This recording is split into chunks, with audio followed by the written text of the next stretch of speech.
Ya, Bismillahirrahmanirrahim. Assalamualaikum warahmatullahi wabarakatuh. Waalaikumsalam warahmatullahi wabarakatuh. Waalaikumsalam warahmatullahi wabarakatuh. Sebagai umat muslim yang dimuliakan Allah Subhanahu wa taala, pertama-tama marilah kita panjatkan puja dan puji syukur atas kehadirat Allah Subhanahu wa taala yang telah melimpahkan rahmat dan hidayahnya.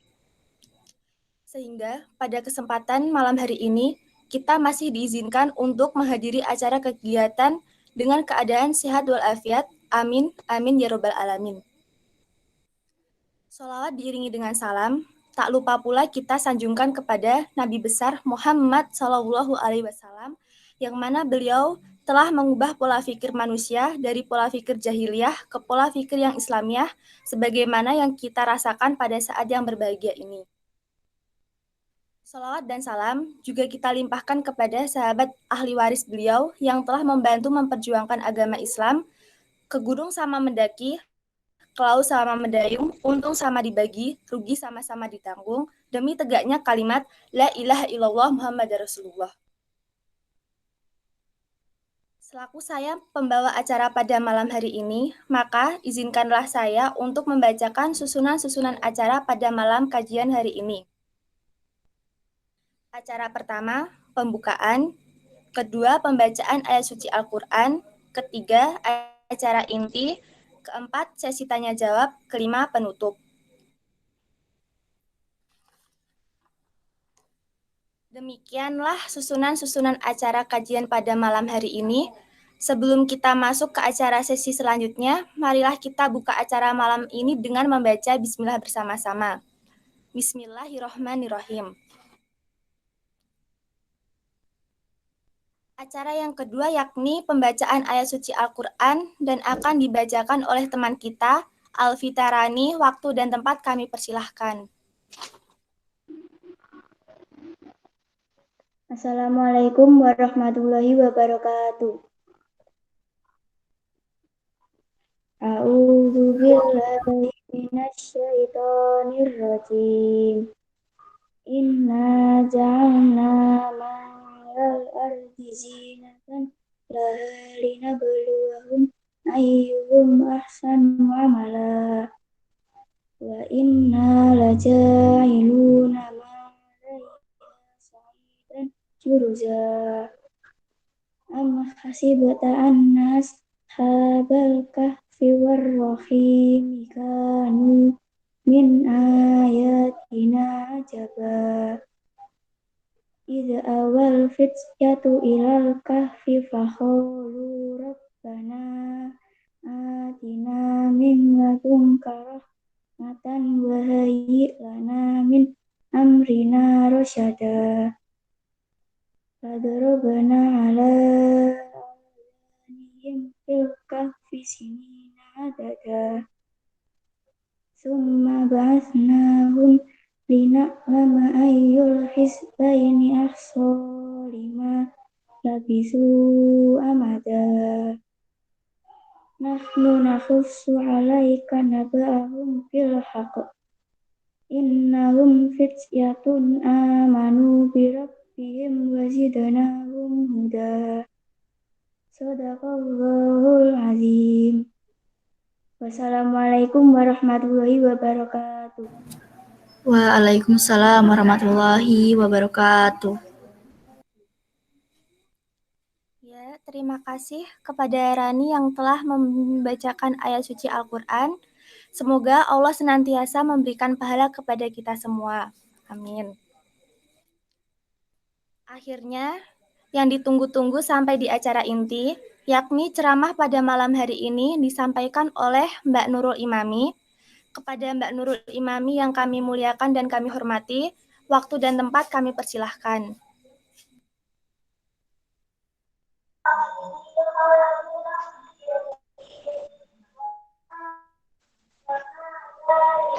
Baik, bismillahirrahmanirrahim. Assalamualaikum warahmatullahi wabarakatuh. Waalaikumsalam warahmatullahi wabarakatuh. Suara saya terdengar adik-adik semua? Terdengar, Mbak, terdengar jelas. Alhamdulillah.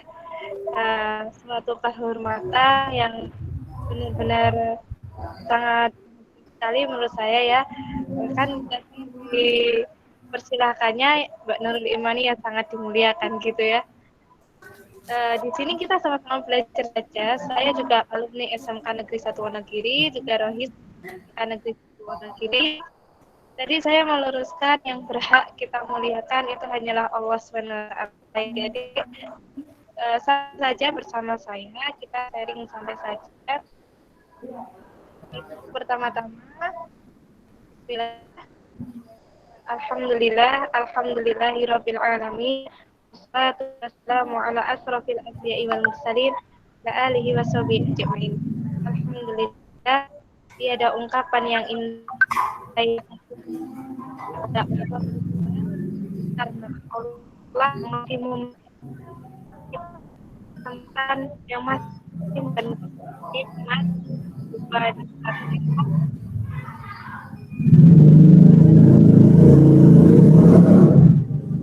media virtual ini Tabul ilmi dalam agama dalam istiqomah di jalan amin amin ya rabbal alamin. Selanjutnya salawat selalu tercerahkan kepada baginda agung kita, uswatun hasanah kita, revolusi perjuangan kita yaitu Nabi Muhammad SAW. Dia akhir. Alhamdulillah adik-adik senang sekali bisa bersua bersama adik-adik semua dalam agenda kajian online HIS ya, HIS SMK Negeri 1 Wonogiri ya. Oke, adik. Ini udah 3 kali ya. Alhamdulillah luar biasa sekali. Walaupun tengah pandemi seperti ini, Rohis SMK 1 Wonogiri ini masih tetap eksis dalam menyebarkan agama Islam. Alhamdulillah. Dan karena keimanan dan juga karena Islam, kita juga dipertemukan di malam hari ini. Tadi juga sudah diperkenalkan bahwasanya nama saya Nurul Imani dari semua, dan saya Ketua Rohis alumni SMK Negeri 1 Wonogiri juga, Ketua Rohis 2016. Mungkin teman-teman yang belum kenal saya, salam kenal ya semuanya. Salam kenal. Nanti teman-teman jika mau sharing dan tanya-tanya lebih lanjut tentang proker-proker Rohis zaman dahulu, kan nanti sharing-sharing sama saya. Baik adik-adik semua dan teman-teman semua, kali ini kita akan berbincang-bincang terkait tentang, kalau judulnya itu menjadi pemuda yang udah baperannya gitu nggih. Kalau berbicara tentang pemuda ini suatu kajian yang sangat menarik gitu. Yang sangat menarik kita kaji. Pemuda itu apa sih kayak gitu. Nah, ini adalah sebuah kajian yang memang menarik kita kaji ya. Karena pemuda itu kita sendiri. Karena kita sedang berbicara tentang diri kita sendiri. Jadinya kita berbicara tentang kita ini sebenarnya siapa gitu, nggih. Nah, sebelum lanjut, teman-teman ini usianya berapa tahun? Usianya? Saya pribadi 17, Mbak. 17 ya, Vivi 17. Yang lain berapa tahun? Adakah yang usia 25 tahun? Saya masih 16. Masya Allah, masih unyu-unyu ya. Saya juga ini baru 21 tahun, masih seumuran dengan kalian. Alhamdulillah ternyata semuanya usianya rata-rata di atas 15 tahun ya, teman-teman semua. Iya, di atas 15 tahun ya. Alhamdulillah iya, Mbak. Udah 16, 17. Ada yang kelas 3 SMA di sini, kelas 3 SMK? Ya, Mbak. Ya. Oh ya, siapa Mas? Oh ya, Mas Widrato ya. Masya Allah. Ketua Rohis tahun kemarin ya. Selamat bergabung Mas Widrato. Dan sebelum saya lanjut, adik-adik, saya mau tanya ke adik-adik semua, semuanya boleh angkam ya. Kita diskusi bersama. Yuk kita menjadi agen perubahan, menjadi pemuda yang sebenarnya pemuda. Kita kali ini sedang berbicara tentang diri kita sendiri. Kita sharing-sharing bersama di sini saja, sharing santai. Ya mungkin materi-materi selanjutnya itu terkait materi-materi yang sangat apa ya, mungkin kita belum bisa sharing. Nah, kali ini saya akan memberikan waktu lama buat sharingnya. Sebelum saya lanjut ke materi selanjutnya, saya akan bertanya kepada adik-adik semua dan teman-teman semua, bahwasanya pemuda menurut teman-teman itu apa sih? Silakan teman-teman bisa langsung berbicara langsung atau enggak ditulis di kolom komentar. Pemuda itu apa menurutnya teman-teman?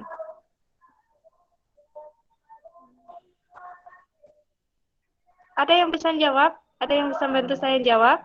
Pemuda itu apa?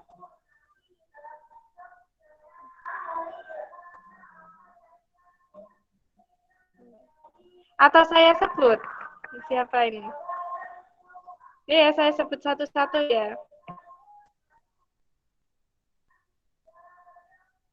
Ini Mbak Gita Nurul Azizah, ada nggak Gita Nurul Azizah? Halo? Enaknya kalau kita kajian online itu bisa kita lakukan di mana saja. Tapi nggak enaknya karena saya tuh ketawa, kalau ada yang lucu saya ketawa sendiri. Kalau ada yang lucu. Nah, oke, kalau gitu saya tunjuk Mbak Vivi aja ya. Menurutnya Mbak Vivi, pemuda itu apa? Pemuda. Saya susah Mbak ngeluarin kata-katanya. Oh, susah mengeluarkan kata-kata ya. Karena itu kita belajar yuk untuk mengeluarkan kata-kata apa sih pemuda. Satu kata aja atau berapa. Nanti kita bahas bersama-sama. Pemuda itu adalah, kalau bagi saya adalah suatu seseorang yang akan merubah, entah itu merubah negara, merubah masa depan, ya seperti itu Mbak. Luar biasa Merubah sekali. masa. Semua jawaban nggak ada yang salah teman-teman. Kalau menurutnya Mbak Vivi, pemuda itu saya simpulkan seseorang yang dia itu akan merubah, baik itu merubah negara, masyarakat, bahkan bangsa, dan juga agama. Itu kalau menurut Mbak Vivi. Satu lagi buat pemuda ini. Itu Mbak Aca. Coba Mbak Aca menjelaskan pemuda itu apa Mbak Aca? Mbak Aca? Atau ditinggal makan kolak ini? Oh, tidak. Tidak. Pemuda itu apa menurut Mbak Aca? Mohon maaf Kak, namanya Nur Elma. Siapa namanya Mbak? Namanya siapa? Nur Elma. Ya, Nur Rahma. Dan di sini Aca. Oh, baik, Nur Rahma Iya, pakai ya. hatinya Kakak. Oh iya. Pemuda itu apa? Pemuda. Ya.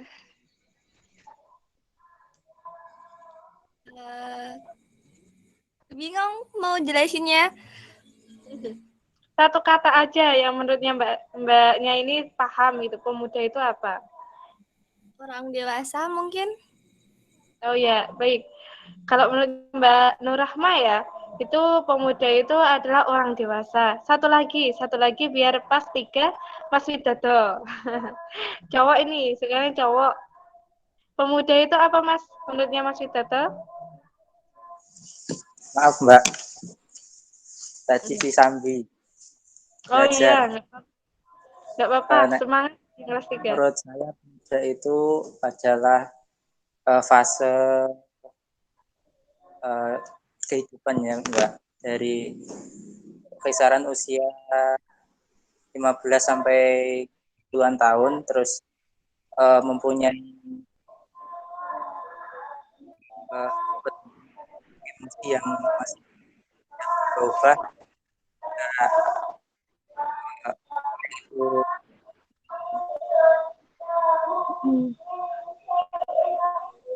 Itu dampak positif, seperti yang dikatakan di Vivi tadi, bisa merubah negara, terus masa depan kita gitu.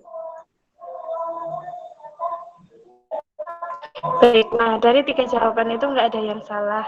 Bahasanya pemuda itu adalah orang dewasa, dan juga katanya Mbak Vivi tadi, orang dewasa itu adalah pemuda itu adalah orang yang bisa merubah bangsa dan juga negara. Mas Widata tadi juga menjelaskan bahasanya seorang pemuda itu adalah yang mempunyai fase umur, yaitu umur 15 sampai 26 tahun gitu ya. Nah, semua jawaban itu benar, tidak ada yang salah. Dan tadi ketika saya tanya, kebanyakan ada yang masih bingung terhadap diri kita sendiri gitu ya. Nah, mari ketika kita masih bingung, mari kita bahas sekarang ini terkait diri kita sendiri ini, pemuda gitu ya. Kalau menurut Kamus KBBI, pemuda itu adalah seorang remaja dan juga orang dewasa. Itu kalau menurut Kamus KBBI. Nah, kemudian ada juga yang mengatakan menurut Undang-Undang Kepemudaan menjelaskan bahwasanya pemuda itu adalah seseorang yang mempunyai kurun waktu 16 sampai 30 tahun. Tapi di sini pemuda itu mempunyai 2 fase. Yang pertama, fase pertama itu di usia 15 tahun sampai 30 tahun. Yang fase kedua, ini seorang pemuda yang dewasa itu mempunyai usia yaitu sekitar 17 tahun sampai 40-an. Sampai 40 tahun itu termasuk masih pemuda yang dewasa gitu. Dan ada juga yang mengatakan di usia 17 tahun sampai 25 tahun. Tapi pada intinya seorang pemuda itu dari usia 15 tahun, 16 tahun, 15 sama 16 itu masih remaja ya. 17 tahun sampai 35. Nah, itu yang kalau saya simpulkan dari beberapa banyak pendapat itu ya. Dan sedangkan ada di semua dalam Al-Qur'an itu pemuda dalam Islam juga, pemuda itu orang muda yang akan menegakkan agama Islam. Orang muda yang siap akan membawa perubahan. Seperti apa yang dikatakan di Vivi tadi. Bahwasanya seorang pemuda yaitu seseorang yang akan membawa perubahan baik untuk negara, baik untuk bangsa, masyarakat, dan juga agama Islam. Nah, Islam sendiri mengatakan hal demikian. Kita refleksikan kembali terkait sejarah Indonesia ya, kemerdekaan Indonesia. Presiden pertama kita, I.R. Soekarno, itu pernah mengatakan bahwasanya beri aku 1000 orang tua, maka akan aku cabut Semeru dari akarnya. Tapi beri aku satu seorang pemuda, maka akan kuguncangkan dunia. Nah, ini juga sudah menjelaskan bahwasanya pemuda ini sangat berarti. Pemuda itu mempunyai tugas suci, tugas mulia, dan perannya pemuda itu sangat penting untuk kebangkitan negeri. Coba kita lihat saja, ketika pemudanya kita rusak, maka negara kita juga mau dibawa kemana gitu ya. Apalagi fenomena sekarang ini banyak ya, semua yang pemuda itu disibukkan dengan dunia-dunia percintaan, dunia-dunia perbucinan kayak gitu. Nah, tidak bisa dipungkiri lagi karena itu manusiawi yang mempunyai hati. Saya pun juga pernah mempunyai rasa kagum bersama dengan lawan jenis. Saya yakin adik-adik semua yang ada di sini pasti kalian semua itu juga pernah mengalami punya rasa kagum terhadap lawan jenis. Nah, kemudian apakah terus kita tidak boleh melakukan dan tidak boleh merasakan mempunyai rasa kagum terhadap lawan jenis? Boleh. Yang tidak boleh dan yang salah itu ketika adik-adik tidak bisa mengelola rasa. Nah, kebanyakan di usia 17 tahun, 18 sampai 20 ini puncak-puncaknya asmara adik-adik semua. Asmara gitu ya, yang mungkin masih mempunyai usia di antara 17 sampai 20-an. Nah, ini adalah puncak-puncaknya asmara gitu. Nah, di dalam judulnya ini tadi kita juga membahas menjadi udah baperannya gitu. Nah, kali ini adik-adik yang masih mempunyai rasa baper terhadap lawan jenis mulai dikurangi. Mbak Nurul nggak pernah mengajak kalian untuk putus dari, mungkin kalau punya pacar dan lain sebagainya, saya tidak pernah mengajak kalian itu untuk putus, tapi saya hanya mengingatkan bahwasanya saya itu tidak boleh mendekati zina, mendekati saja itu tidak boleh, tapi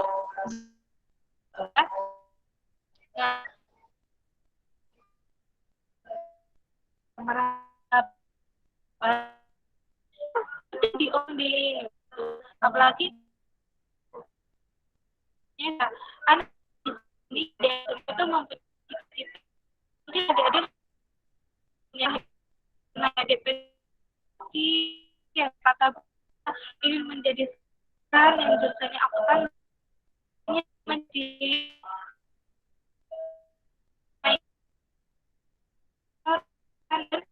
lain sebagainya. Mungkin adik-adik mempunyai cita-cita sendiri, tapi godaan yang berbeda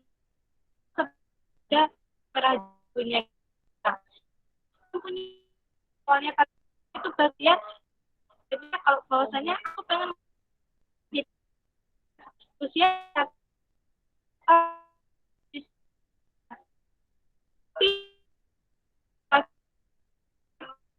tujuan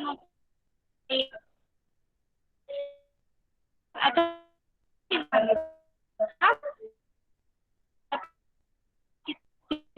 jalan itu tapi ada yang baik kayak gitu. Terus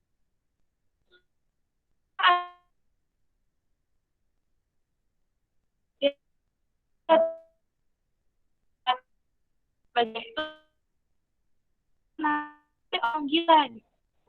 Bahkan hanya nah kemudian kita gimana Mbak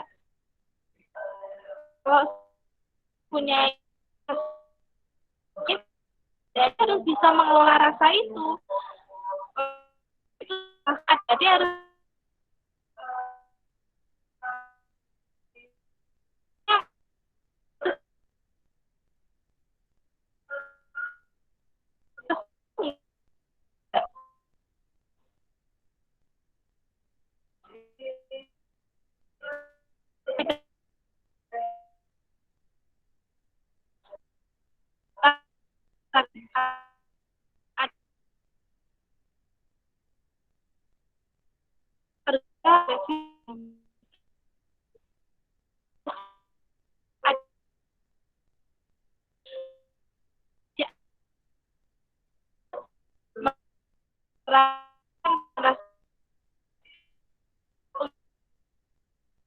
ini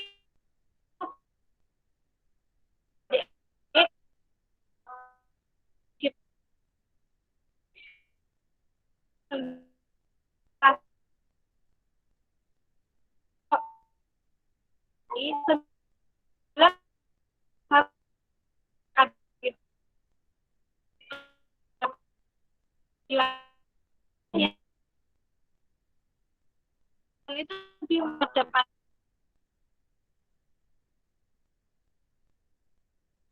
ada ya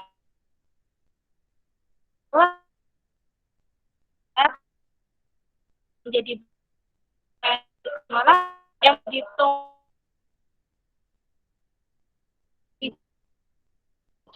dan untuk perubahan yang lebih lagi ada semua harapannya Mbak bagi teman-teman nanti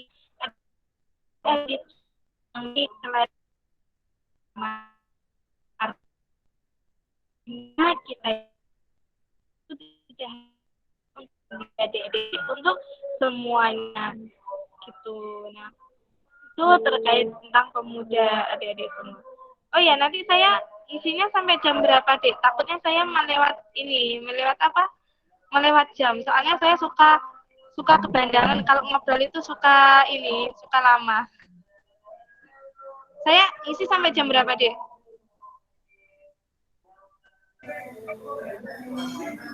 Kalau bisa sih kita selesai nanti jam sekitar 9:30, Mbak. Oke, oh ya siap. Ini sudah jam 9 ya. Oke. Baik, ya. Selanjutnya adik-adik semua, kita tadi berbicara tentang pemuda ya. Kita refleksikan sejarah-sejarah pemuda. Yang pertama itu kita lihat perjuangannya Sutomo yang sering disebut itu Bung Tomo saat memperjuangkan Indonesia. Nah, kenapa kok disebut Bung Tomo? Sutomo dulu. Nah, Sutomo dulu itu yang mendirikan, yang mempelopori organisasi yang bernama Bung Tomo pada tanggal 20 Mei 1908. Sutomo itu lahirnya itu di Surabaya. Dia semasa mudanya sudah menjadi seorang pemimpin.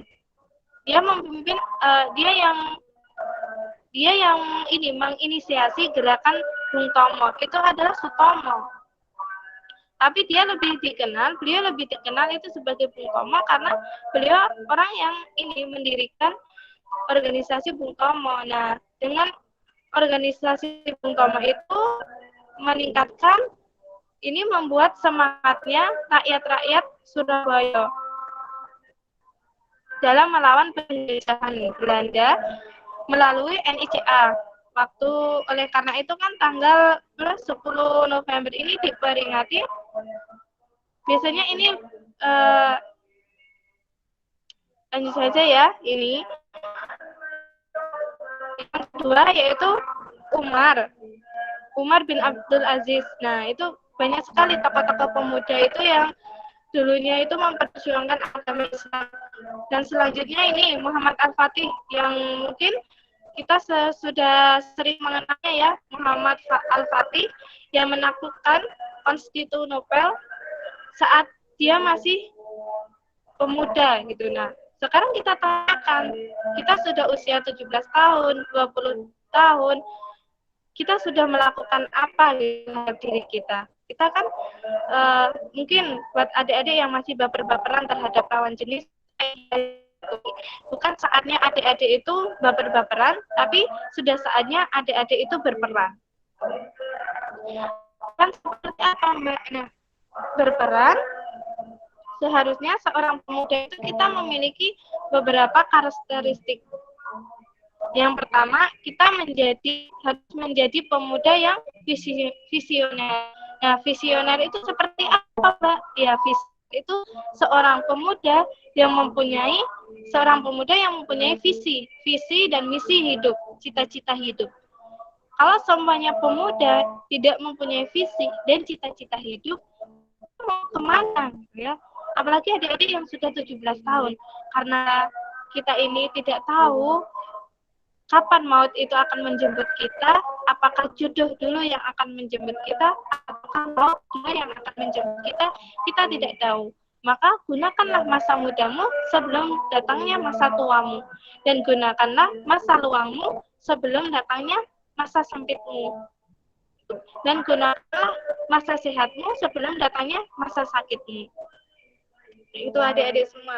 Dan juga menjadi pemuda yang mempunyai visi, misi, dan juga cita-cita agar kita ini tidak mudah terombang-ambing. Awang Jawa iku aja sampai kita itu seperti entong yang dikon ngalor-ngalor, yang dikon ngidul-ngidul. Nah, jangan sampai kita itu kayak gitu loh. Udah usia 17 tahun tapi kita itu wis nek kon ngalor terus ngaco. Iki kudune ngono. Kita ikut. Kon ngidul, terus dikon nyemplung sumur, jarene yo melu-melu nyemplung sumur gitu. Nah, kita harus mempunyai pendirian, kita harus mempunyai visi misi mulai dari sekarang.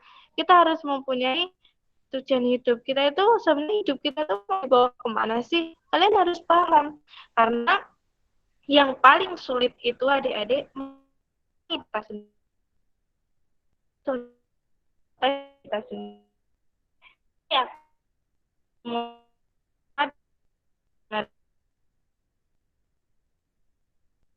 ini potensi apa? Nah, mungkin masih banyak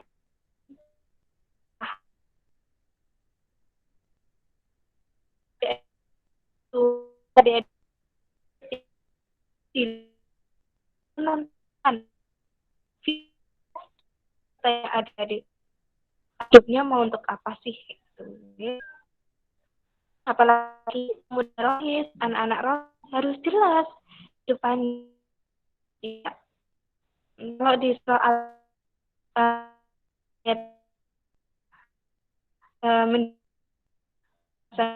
bunyi insan bun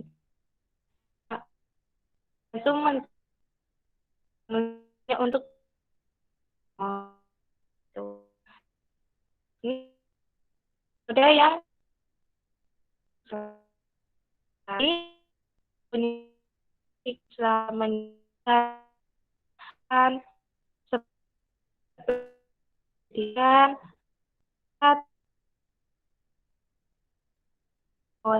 dan itu tiga pemuda yang kontributif menjadi pemuda yang mempunyai kontribusi yang untuk bangsa, masyarakat dan juga agama. Kontribusi seperti apa, Mbak? Ya kontribusi seumpamanya nih dalam mungkin kalau perempuan-perempuan ini ya ada gerakan kalau bulan Februari itu diperingati Hari Jilbab. Nah, adik-adik harus kontribusi kepada jadi nggak semua ya adik ya yang belum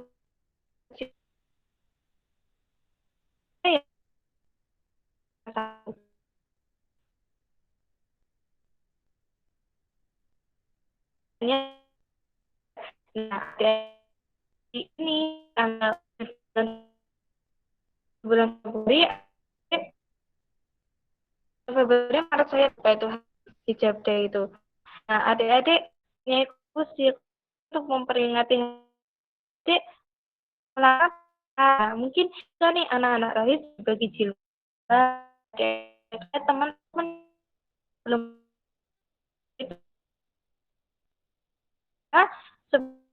semua kita pribadi mengurangi dan kemudian selanjutnya kita harus menjadi pemuda yang ini harus pemuda yang udah sabar perang tapi saatnya berperang. Maksudnya udah mulai dari adik-adik ini masih muda, masih 17 tahun, nggak usah baper-baperan terlebih dahulu, yang mungkin sudah mempunyai lawan jenis, disudahi terlebih dahulu, saat itu masyarakat, bangsa, dan juga agama. Saatnya adik-adik itu menggapai cita-citanya adik-adik. Jangan sampai masa depan adik-adik itu terenggut karena hal-hal sepele itu tadi. Karena kita tidak bisa mengontrol hawa nafsu, kita tidak bisa mengelola rasa cinta gitu.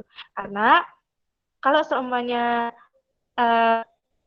menikah kayak gitu tidak siapa cepat dia dapat, tapi masih banyak kesiapan-kesiapan yang akan kita persiapkan gitu. Tidak hanya seakan-akan kalau kita tuh sudah menikah, sudah bercinta, itu dunia bukan miliknya adik berdua, tapi masih milik kita bersama. Kalau semuanya kita sudah melakukan kejadian itu, pasti akan banyak ujian yang Allah berikan. Kan kok setelah menikah itu masalah akan selesai tidak, justru Allah tambahkan. Karena apa? Karena kita telah menyempurnakan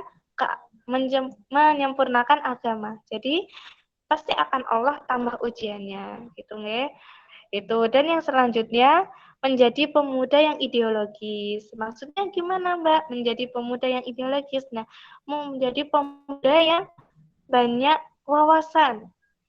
Tidak berkecimpung di rumah saja. Kalau sekolah yogur neng SMK, anak kos yogur kos sekolah kayak gitu, tidak. Tapi sibukkan dirinya adik-adik itu di perpustakaan, baca buku, karena buku itu adalah jendela ilmu. Dengan baca, adik-adik seperti tamasya berkeliling dunia tanpa mengeluarkan banyak uang dan juga tenaga. Nah, baca semua ilmu-ilmu yang adik-adik itu belum tahu, baca. Kalau kita semakin membaca buku, kita itu seperti bodoh aja tak punya gitu. Kalau semakin kita membaca, semakin banyak hal yang belum kita tahu. Ya, diluaskan wawasannya, menjadi pemuda yang intelektual kayak gitu. Ya, yang pemberani gitu. Selanjutnya, pemuda yang pandai memanfaatkan peluang. Nah, pemuda yang pandai memanfaatkan peluang itu ketika ada peluang, adik-adik harus manfaatkan. Semuanya contoh, ketika adik-adik suruh ikut lomba MSI, musabaqah tahfidz Quran, adik harus ikut, dimanfaatkan peluang itu. Kalau lomba itu jangan niatkan kita itu untuk mendapat juara dan juga piala. Juara, piala itu hanyalah bonus. Niatkan lomba itu untuk syiar agama, untuk berdakwah kepada orang-orang gitu. Bahwasanya dakwah itu tidak melulu dengan ceramah, tapi bisa dengan akhlak, dengan prestasi dan lain sebagainya gitu. Harus bisa memanfaatkan peluang ya. Dan juga selanjutnya pemuda yang pandai memanfaatkan waktu. Nah, adik-adik yang sering menunda-nunda pekerjaan, menunda-nunda mengerjain tugas, stop ya. Jangan sampai kita itu menjadi seorang siswa dan siswi yang dikejar deadline, tapi jadilah seorang siswa dan siswi yang mengejar deadline gitu. Yang sampai pas Hamin 1, Hamin 10 jam adik-adik baru mengerjakan tugas, baru dikumpulkan. Jangan sampai. Adik-adik harus bisa manfaatkan waktu. Kalau sudah selesai tugas yang satu, kita kan dianjurkan untuk lebih keras lagi untuk menyelesaikan tugas-tugas yang lain, kayak gitu. Nah, kalau tentang waktu, ini kita bisa lihat dalam Quran surah Al-Asr ayat 1-3 ya. Maksudnya demi masa sesungguhnya orang-orang itu berada dalam kerugian. Kecuali orang-orang yang beriman, orang-orang yang selalu menasehati dalam kebaikan dan keburukan, serta orang-orang yang selalu menasehati dalam kesabaran. Nah, itu adik-adik. Dan kemudian kalau seumpama sudah memiliki karakteristik seperti itu, lalu bagaimana kita harus berperan? Tugas-tugas kita itu sebenarnya apa, Mbak? Nah, tugas-tugas kita yang sudah fenomenal, ini saya menjelaskan 3 saja ya, karena sudah jam segini. Nah, tugas-tugas kita sebagai itu kita itu agahan. Kita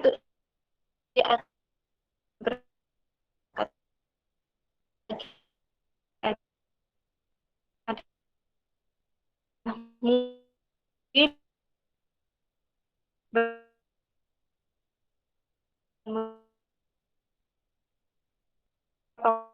dan ini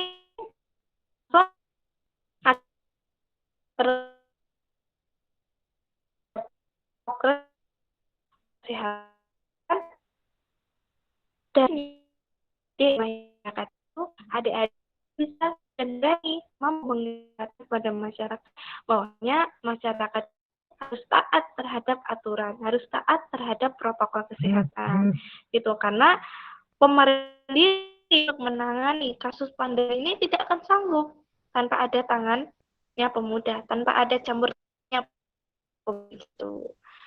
Nah, kemudian agen perubahan. Kalau kita berbicara perubahan masyarakat dan juga agen perubahan bank, setidaknya bisa menjadikan budi kita maksimal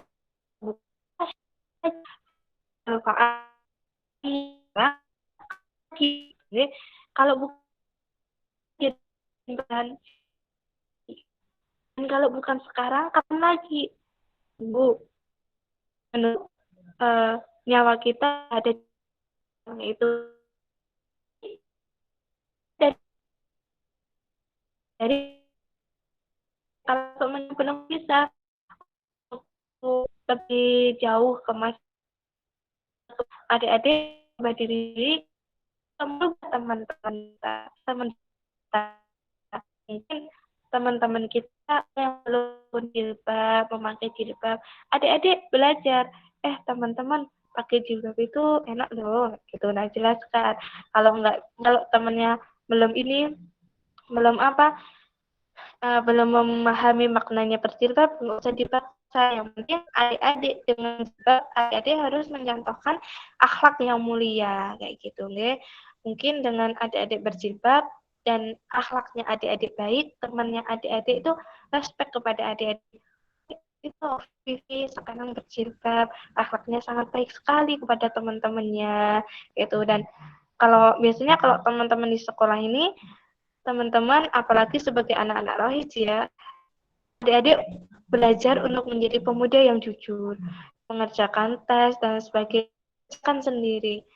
Ini jangan sampai kita tuh sebagai anak rohis malah jiplak, tirunan gitu. Nah, jangan sampai, karena bisa menjadi suatu cara rohis kok garapan soalnya kok nirun terus gitu, garapan soalnya itu jangan, ya.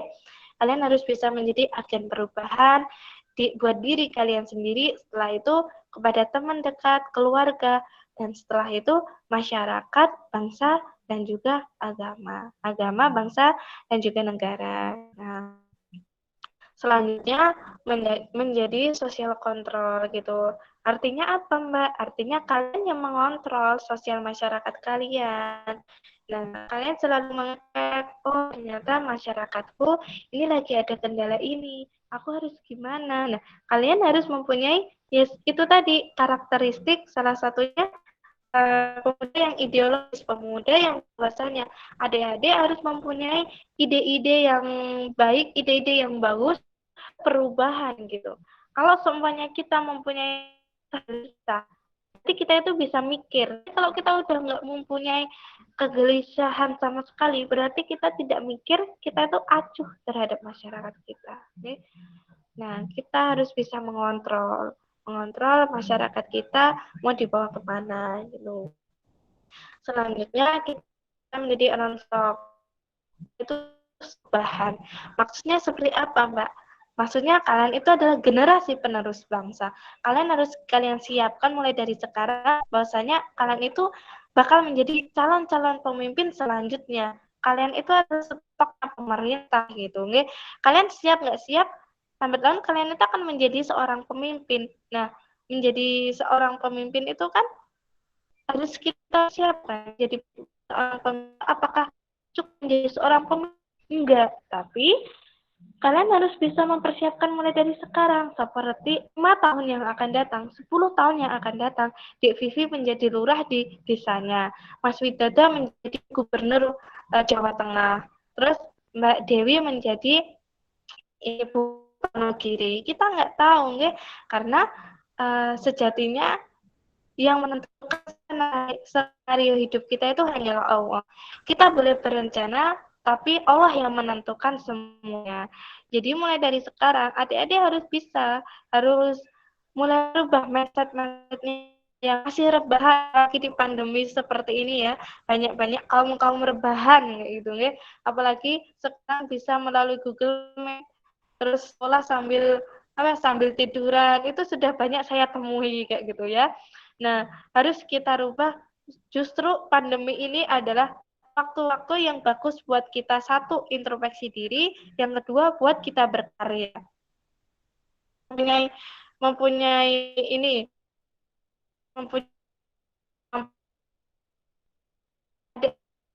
karena kan kompetensi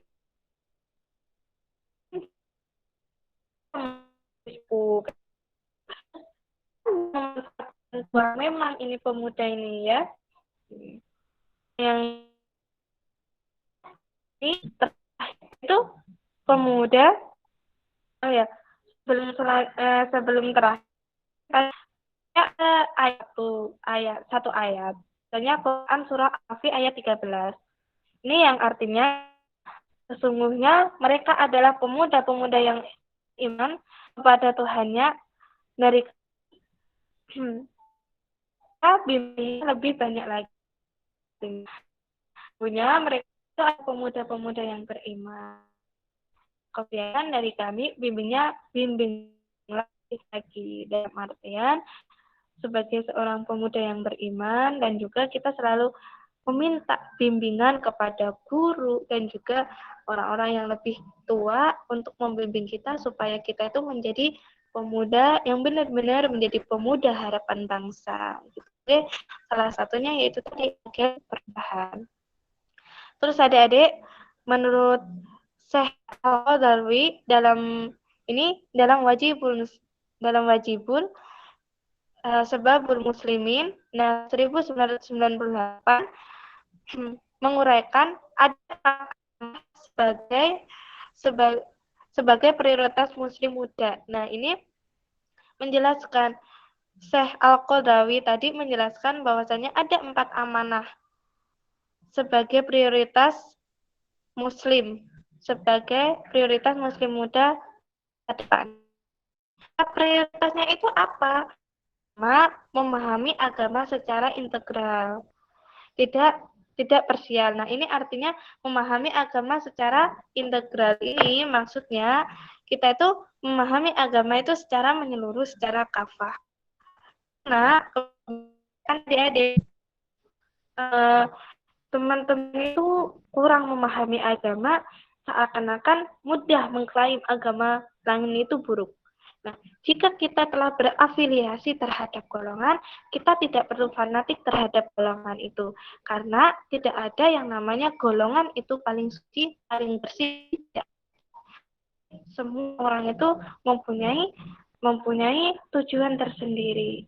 Mungkin hanya cara kita itu berbeda. Nah, oleh karena itu, kita harus memahami agama Islam itu secara kafah agar kita tidak mudah menyalahkan orang lain, tidak mudah mengklaim orang lain itu buruk gitu. Ya, adik-adik. Dan yang kedua itu mengamalkan Islam. Setelah kita memahami agama Islam, harus kita amalkan. Contoh, kalau semuanya kita paham, kalau menutup aurat itu adalah wajib. Dalam Quran surah Al-Ahzab ayat 59 itu maksudnya kita suruh menutup aurat dari ujung kepala hingga ujung kaki gitu nih. Terus kita disuruh untuk memanjangkan jilbab kita. Dan kita disuruh untuk tidak transparan dalam menutup aurat. Nah, kita udah paham dalam Al-Qur'an, oh itu ada, itu perintahnya Allah. Menutup aurat itu wajib bagi seorang perempuan. Ya, setelah itu ya harus kita amalkan gitu. Kita amalkan Islam gitu ya. Dan yang ketiga itu mengajak orang lain berislam. Yang ketiga, mengajak orang lain berislam. Artinya ini tadi bahwasanya mengajak orang lain itu berislam, Islam itu adik-adik harus mengurangi keegoisan adik-adik. Islam itu bukan untuk pribadinya adik-adik, tapi untuk semuanya. Seperti tadi, bahwasanya kita harus menjadi agen perubahan. Kalau semua kita udah paham ilmu-ilmunya itu, kita ajak teman-teman. Sholat itu wajib kan? Nah, kalau kita tahu ada teman kita yang belum sholat, kita ajak. Karena Islam itu tidak buat kita pribadi, kurangi egoisnya adik-adik, kita ajak teman-teman yang lain itu untuk berislam. Seperti Quran surah Al-Asr tadi ayat 3 bahwasanya kecuali orang-orang yang beriman yang selalu menasehati dalam kebaikan dan keburukan serta menasehati dalam hal kesabaran. Yang keempat, ini memiliki solidaritas dan juga solidaritas. Nah, solidaritas dan juga solidaritas itu berbeda. Solid dalam jamaah, solid dalam barisan. Adik-adik berkumpul di wadah perjuangan, yaitu Rohis SMK Negeri 1 Wonogiri. Adik-adik berkumpul dalam organisasi. Untuk apa? Untuk mempunyai tujuan yang sama, mempunyai visi dan misi yang jelas. Bahwasanya adik-adik mensyiarkan agama Islam. Adik-adik mempunyai tujuan bahwasanya adik-adik ini itu berdakwah. Maka dari itu untuk agama yang mesti kita itu bareng-bareng saja. Kadang itu kita sering rapuh, apalagi kalau kita sendirian memikul beban dakwah yang sangat berat ini. Kadang itu bareng-bareng kita seringnya rapuh, loyo, dan juga nggak semangat, apalagi kalau sendirian gitu nggih. Kalau semuanya kalau semuanya atas nama dakwah ini terlalu berat, maka atas namakan persaudaraan. Artinya ini adik-adik harus memiliki kesulitan dalam amal jama'i. Nah, yang organisasi Rohid yang diketuai oleh Mbak Vivi, harapnya juni-juninya pasukan-pasukannya juga sikoh terhadap Mbak Vivi ini, karena Mbak Vivi ini ketua kalian gitu, ya, pemimpin kalian dan mari kita organisasi itu masih ada di sekolahan kita karena sangat sangat berpengaruh menjadi ukurnya gitu. Tadi Mbak Nurul, karena ini melebihi jam ya, itu saya tutupkan. Mungkin kalau semuanya ada sesi tanya jawab, saya perbolehkan. Saya kembalikan ke Mbak MC. Kalau ada yang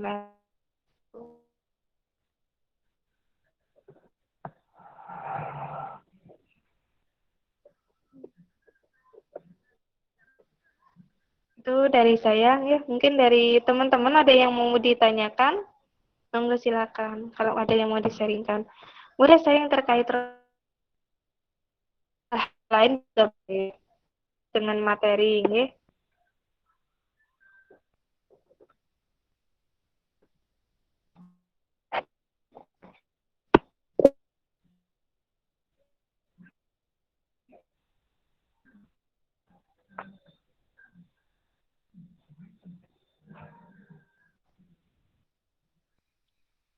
Masya Allah. Terima kasih Mbak Nurul. Untuk acara selanjutnya kita akan isi dengan sesi tanya jawab. Mungkin yang ingin bertanya dipersilahkan.